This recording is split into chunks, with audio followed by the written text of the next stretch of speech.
All right, we all remember those cardboard castles of our youth. The ones that were better than any commercial playhouses. Precisely because they'd been painstakingly cut out, taped together, and decorated with our own hands. And unlike the fancy plastic cottages your parents spent a fortune on, these ones could be altered and added onto endlessly with a little creativity on your part. And a few cardboard boxes your neighbours were just going to throw out. If you were the kid lucky enough to fall into possession of a refrigerator box, your coolness status was set. At least for a few weeks anyway. Feeling nostalgic yet? Good. You're in the same frame of mind I was, before my happy childhood memories of cardboard and duct tape were forever marred. So, my story. 3 years ago, my parents decided we were going to move. My sisters and I took this with a grain of salt, because my parents are notoriously disorganised, and none of their plans come to fruition without some serious delays. But sure enough, they soon began the renovations the house needed in order to sell. I was working at a fairly well-known clothing store at the time, and it was common for us to receive 15 to 30 boxes of stock every weekday. They were big boxes, which after being emptied, just ended up in the dumpster. I took some home and started stockpiling them in the basement, figuring they might be useful in case my parents were in earnest about this moving thing. One night, after my sister had picked me up from work, we were carrying down a few of the flattened boxes to the basement, and I started thinking about the really awesome box tunnel my cousins made when we were little. It stretched all through their basement, with lots of nooks and crannies, and we were allowed to paint it however we wanted. Naturally, we were occupied for months playing with this thing. Remembering this, I looked at our growing pile of boxes, and then at my sister, and voiced an idea I'm sure we were both considering.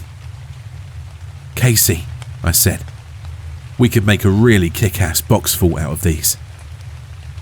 Now, before you start wondering about the mental capacity of my sisters and I, considering that we were able to amuse ourselves with a box fort, let me tell you, it started out mostly as a joke.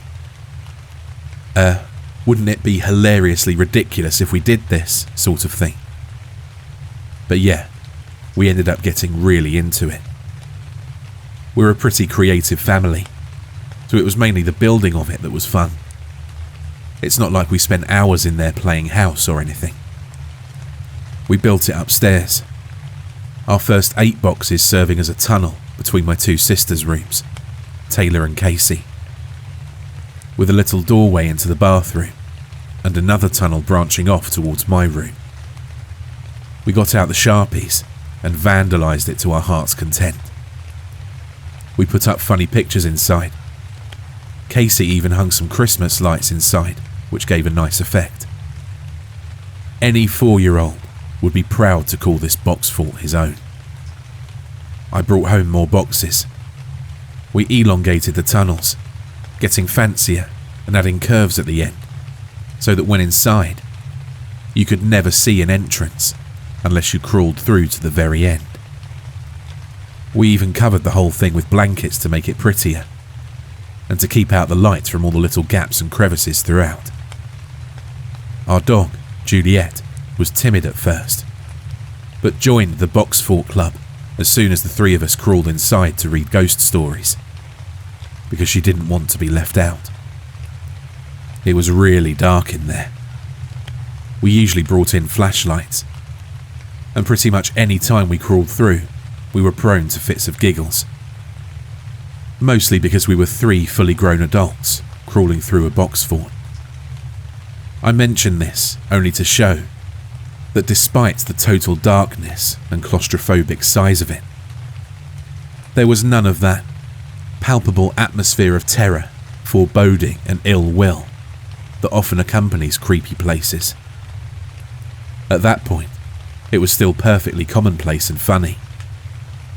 though you'd be hard-pressed to get one of us to crawl through it to get to the bathroom at night, when the house was quiet and everyone asleep. My parents were understandably annoyed at the massive obstruction in their hallway, which they had to hop over to get to their room, the linen closet, and our bathroom. But they're generally very accepting of our antics, and only threatened to dismantle it once or twice. Nonetheless, we decided that we were unsatisfied with our box fort, because we wanted to make an epic box fort.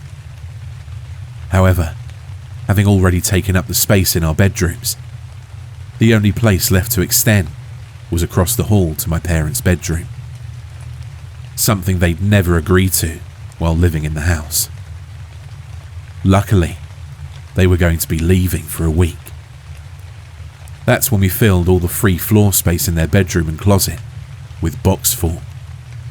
And that's when all the weird stuff started to happen. It was a progressive thing. We'd be in there hanging up goofy pictures or whatever, and then we'd hear a shuffling noise down one of the many branching tunnels. We assumed it was Juliet trying to find us, but after calling her and searching for her, it had turned out she'd been lying in the sunny patch on the couch for God knows how long.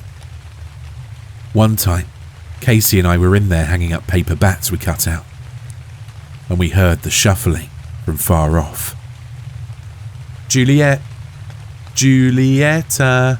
I called. "It's not." "What are you talking about?" I said, confused because her face looked scared all of a sudden. "It's not Julie. Taylor just took her for a walk. They're both gone." I stared at her for a moment, remembered Taylor shouting something about walking the dog not too long ago, and then we both scrambled to the nearest exit. Once outside the fort, we immediately lapsed into fits of giggles, feeling ridiculous now that we were safe. "Do you think it's mice or something?" Casey asked, crinkling her nose. I said I didn't think so. The store was pretty clean, and the house never had mice. But there had to be another explanation. The noise came from the portion that stretched into my parents' closet, a big walk-in with a window to the backyard. "The window's open in here. I bet it was just the breeze rustling the boxes."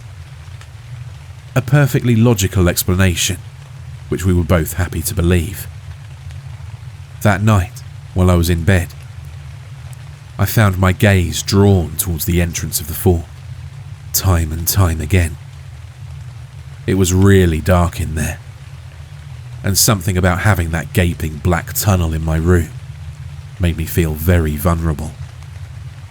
Eventually, I turned over and slept the other way, but I made a mental note to cover it up with a sheet the next day. On day 2 of no parents, I used the grocery money to buy ingredients for a cookie decorating extravaganza, so I was in the kitchen baking those with Casey. We had a movie on at the same time, so it was a bit loud in there, and we didn't hear Taylor until she was standing in the doorway yelling at us. If I remember correctly, the conversation went something like this. "What the hell, Casey? What do you want?"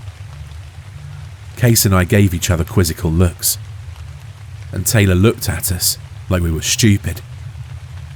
"Are you serious? You make me come all the way down here and you don't even want anything." "Tay, we didn't call you." "Casey did. I was on the laptop in my room and she told me to come in the box fort with her." No, I didn't. I've been here making cookies the whole time." "Oh, whatever, Casey. You totally did. I heard you.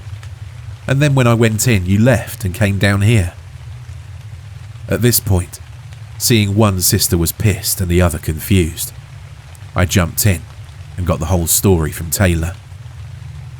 Apparently she was in her room when she heard Casey calling her name from inside the box fort. She asked her what she wanted, and Casey insisted she come in the box fort. So, exasperated, she finally did.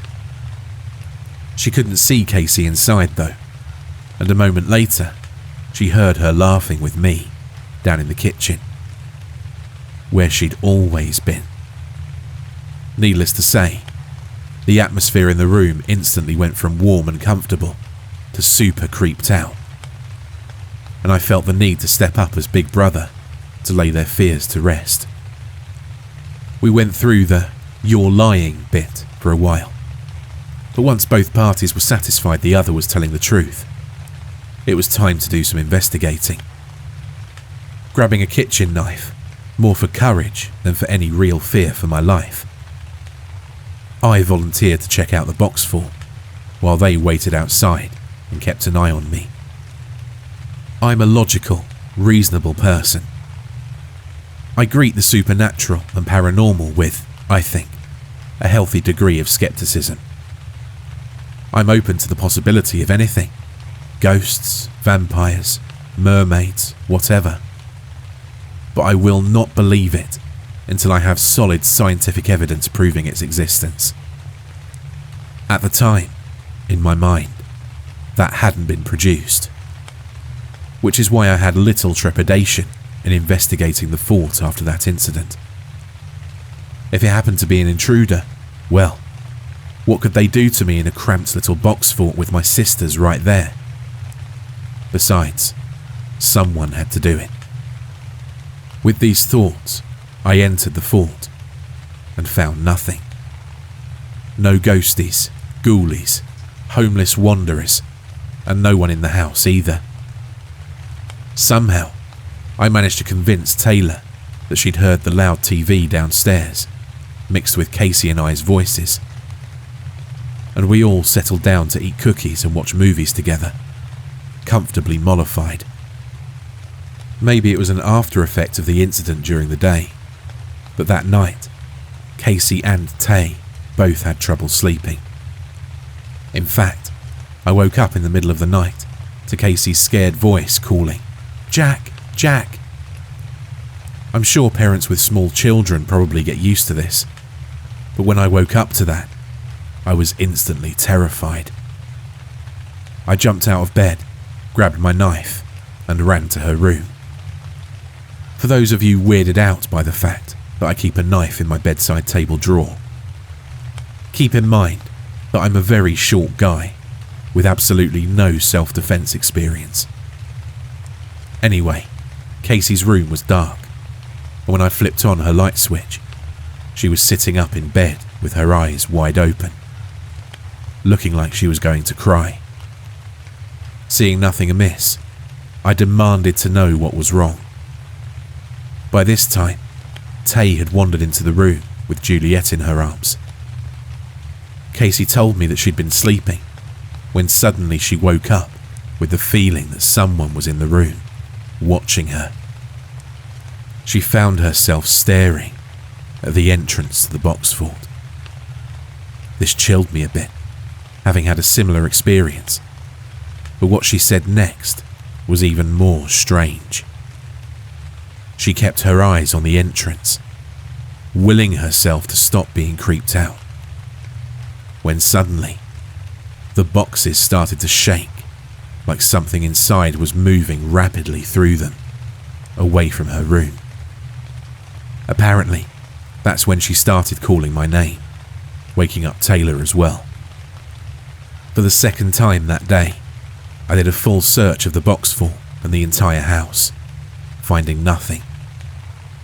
I would have chalked it up to a dream if it hadn't been for another strange occurrence the next day. Casey woke up an hour late for work because her alarm didn't go off.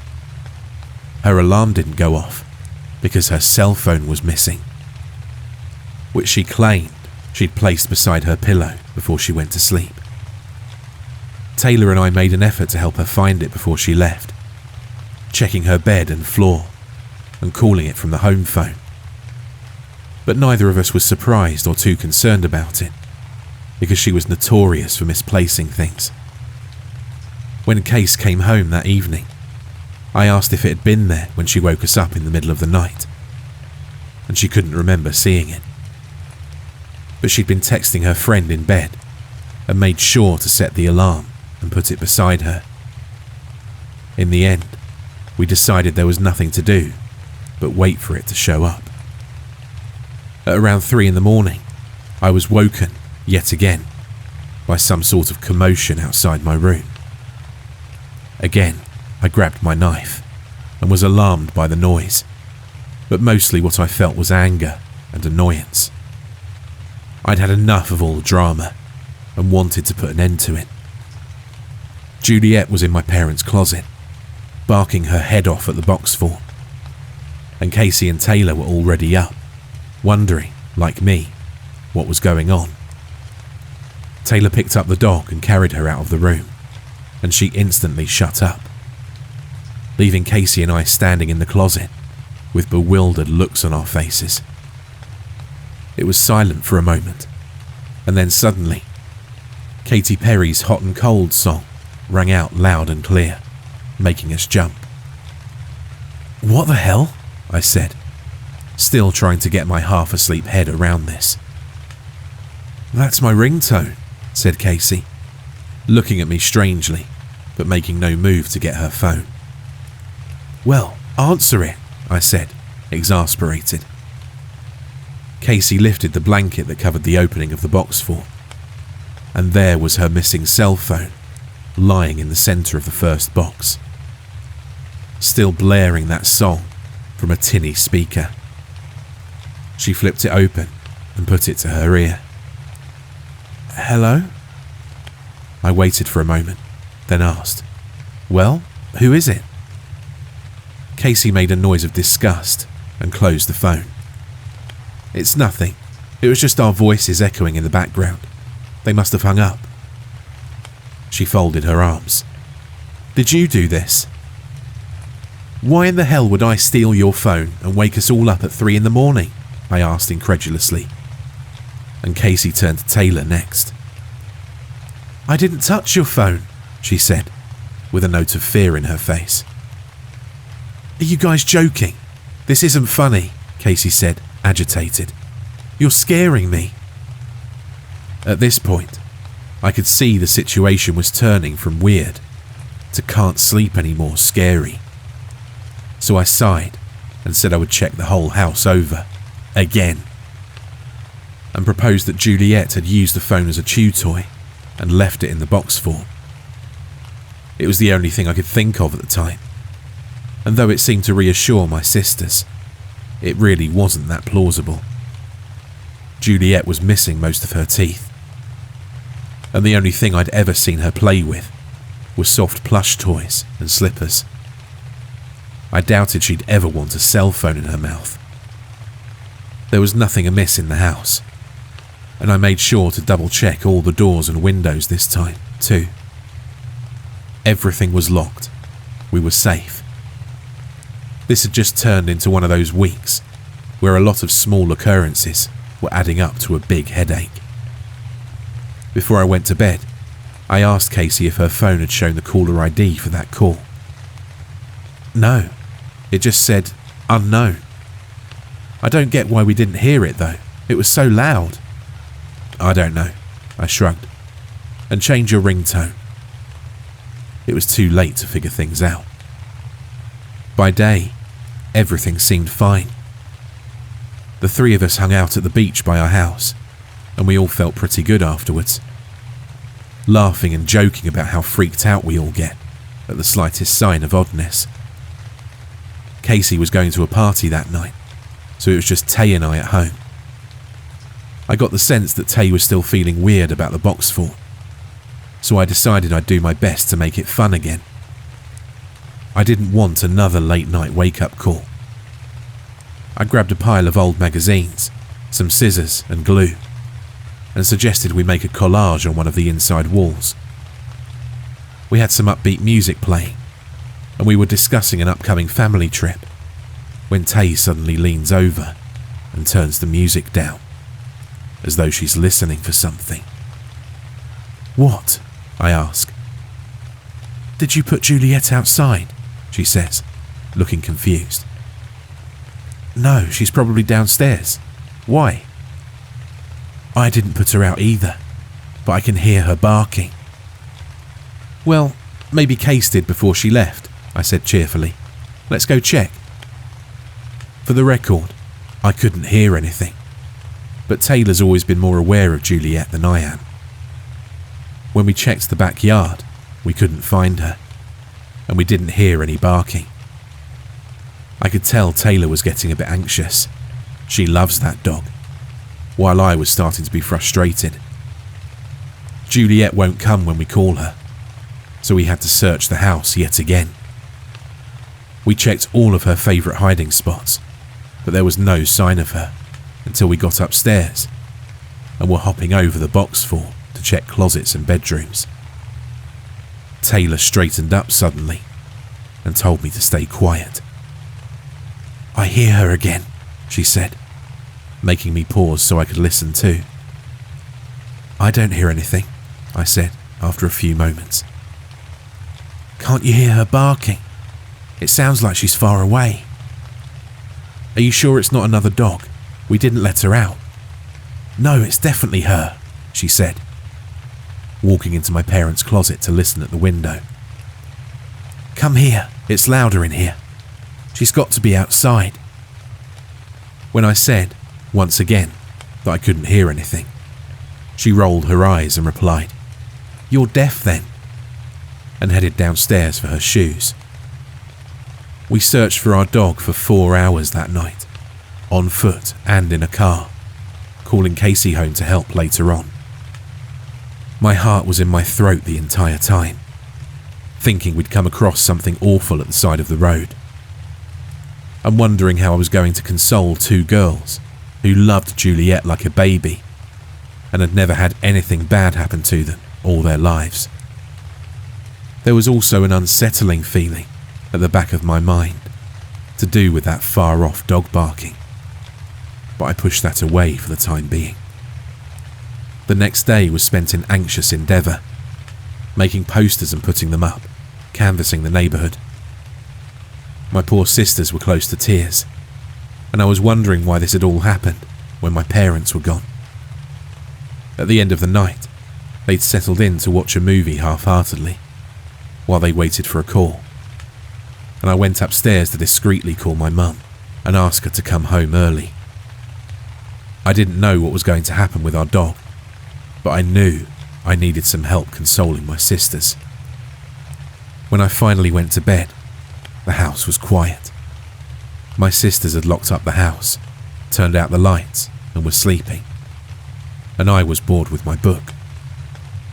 I couldn't sleep, and like a few nights previous, I found I couldn't take my eyes off the entrance to the box fort.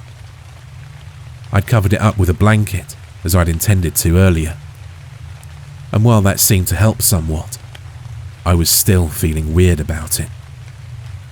At some point, I chastised myself in my head. "This is stupid, I'm going to sleep," and prepared to roll over to the other side, when movement caught the corner of my eye. The blanket cover over the entrance had fluttered a bit, as though a breeze had blown through. This was odd, as all the windows had been closed when we turned on the air conditioning the previous day.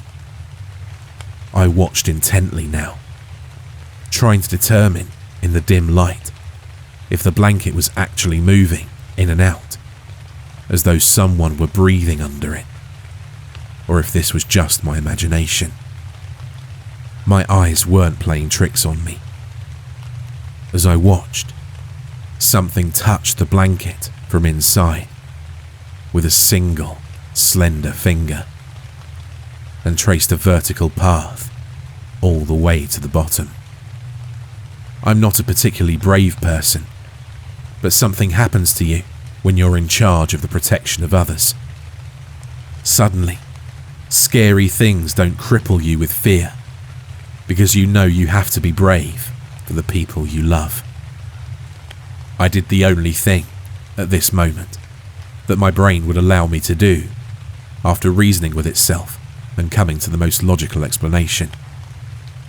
I turned on my light, quietly got out of bed, and softly called, "Juliet?"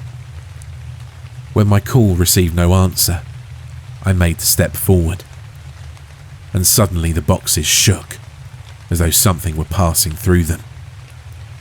I admit, I jumped and my heart started beating a mile a minute. But I also remembered we hadn't actually checked inside the box fort in all the commotion.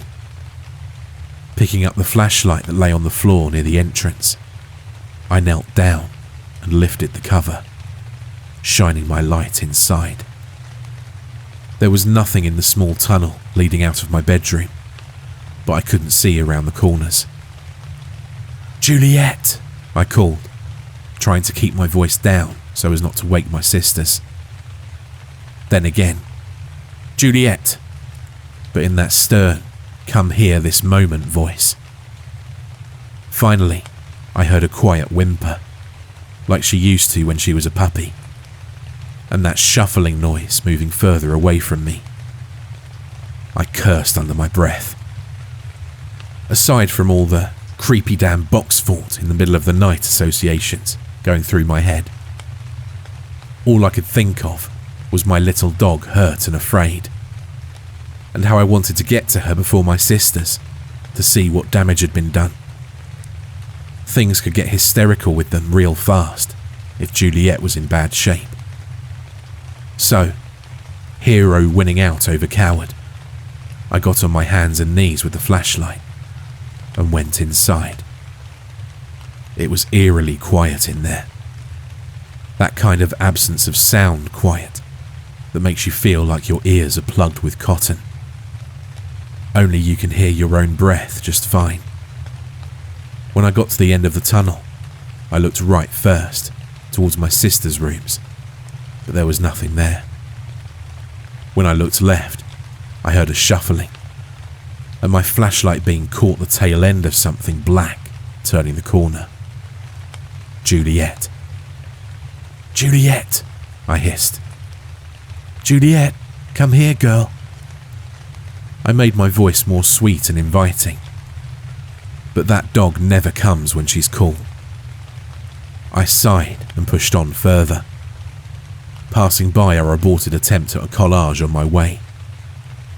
When I got to the end, I turned my flashlight down the long tunnel leading to the closet. The cheap light wasn't strong enough to see to the very end. It simply stopped at a wall of blackness. My resolve wavered here. I must have stayed there on my hands and knees for a full minute before that whimpering noise came to me again, and something shuffled further on in the tunnel. It urged me onward. Determined, I made my way towards the closet. Each moment, expecting my weak flashlight beam to illuminate the red fleece blanket with penguins on it that we'd used to cover up the closet entrance to the fort. But I found nothing. Not even an opening. The best way I can describe it is by comparing it to that game we played as children, where you close your eyes, lay on your back on the floor, and raise your arms and legs in the air. Two friends take hold of your hands and feet, and, as slowly as possible, lower them to the ground. It feels normal at first, but at some point, your brain expects your body to hit the floor. And when it doesn't, when you keep moving more and more downward, you feel as though you're impossibly passing through the floor. That's what it was like being in the tunnel. I kept crawling through, shining my little flashlight on ahead, slowly growing more and more disturbed when I didn't reach the ending, or see any sign of it. And there was something else nagging me. Something about the way the boxes had shook, when whatever was inside moved away from me. Juliet's a little dog, a miniature schnauzer. When she walked through the tunnels, she didn't even have to duck. All you could hear was the soft padding of her feet and nails scratching against the cardboard. The boxes only shook and moved when something big crawled through them, like me. I don't know how far I went or how long I was in there, but at some point I actually stopped with a definite "this isn't right" feeling.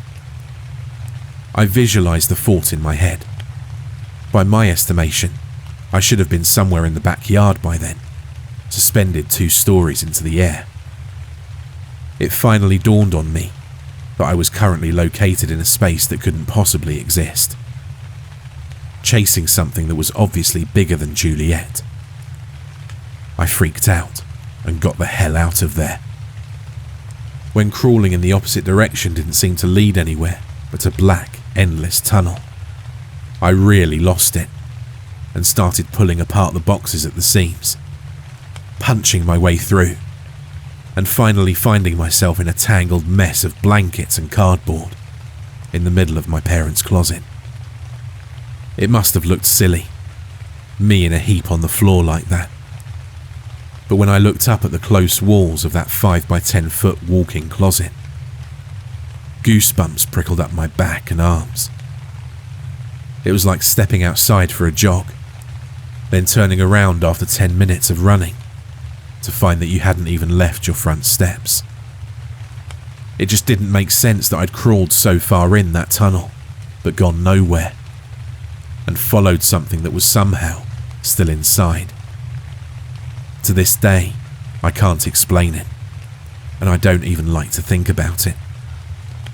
Even worse, I don't like to remember that insistent whimpering that followed me all the way back.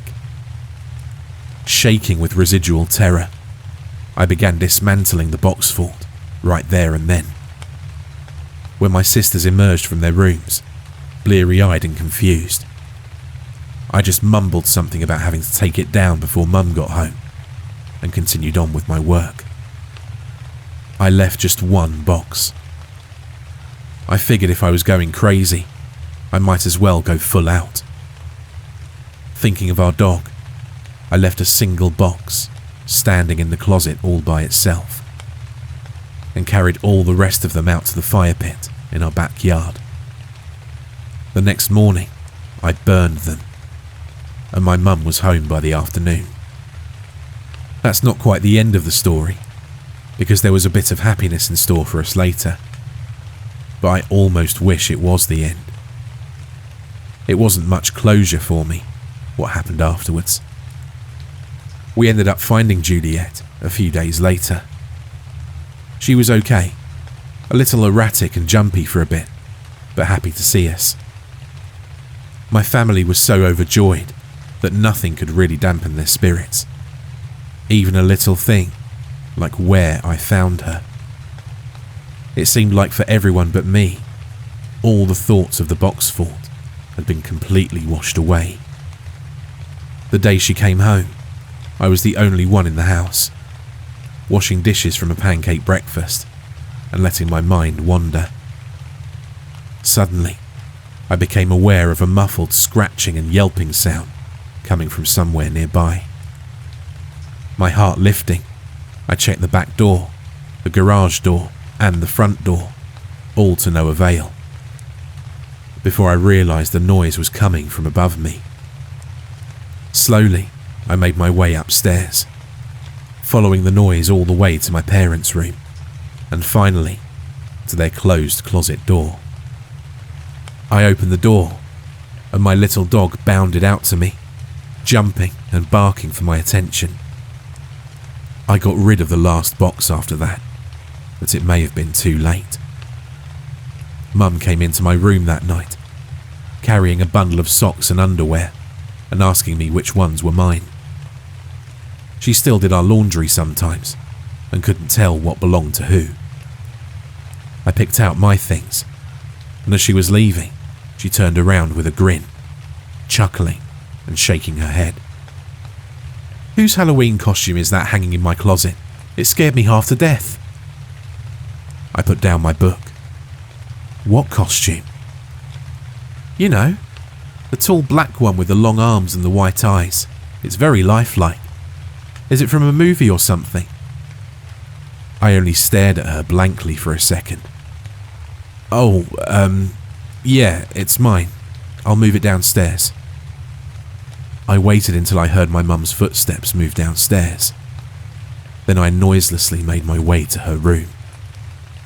My fear had an almost hypnotic effect on me that drove me towards the closet, All I knew was that I had to see.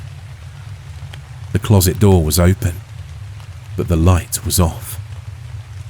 Holding my breath, I flicked it on and surveyed my surroundings. Clothing, boxes, belts, ties, suitcases, blankets. All were hanging or shelved with some order. Then, at the back, an empty space about 1/2 foot wide where the clothes had been pushed aside. A single plastic hanger was swinging back and forth, quickly losing momentum. The window beside me was open.